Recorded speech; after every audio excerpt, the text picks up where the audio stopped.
Hai murid-murid, hari ini kita akan belajar membaca kalender. Kita boleh lihat di sini, tahun apakah kalender ini? Ia adalah tahun 2026. Kita boleh lihat di atas ini. Kemudian, apakah bulan pada kalender ini? Ia adalah bulan 1, iaitu bulan Januari. Seterusnya, kita akan belajar nama hari dalam seminggu. Okey, bermula dengan hari Ahad, Isnin, Selasa, Rabu, Khamis, Jumaat dan Sabtu. Ada berapa hari dalam seminggu?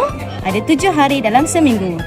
Kemudian, kita akan belajar nama-nama bulan dalam setahun. Yang pertama, bulan Januari.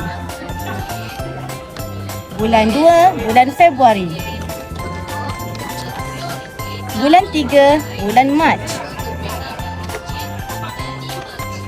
Bulan 4, bulan April. Bulan 5, bulan Mei.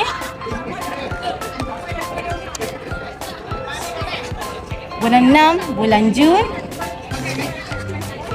Bulan 7, bulan Julai. Bulan 8, bulan Ogos. Bulan 9, bulan September. Bulan 10, bulan Oktober. Bulan 11, bulan November. Dan bulan 12, bulan Disember. Ada berapa bulan dalam setahun? 12 bulan dalam setahun. Seterusnya, okey, saya ambil contoh seperti bulan November. Ada berapa bilangan hari dalam sebulan? Kita boleh lihat di sini. Daripada hari yang pertama, 1 hari bulan, sehinggalah ke 30 hari bulan. Bermakna ada 30 hari dalam sebulan. Seterusnya, murid-murid boleh lihat apa dalam kalender ini? Apakah peristiwa yang berlaku dalam bulan November? Kita tengok. Wah, ada hari Deepavali dalam bulan November pada tarikh 8 hari bulan November 2026.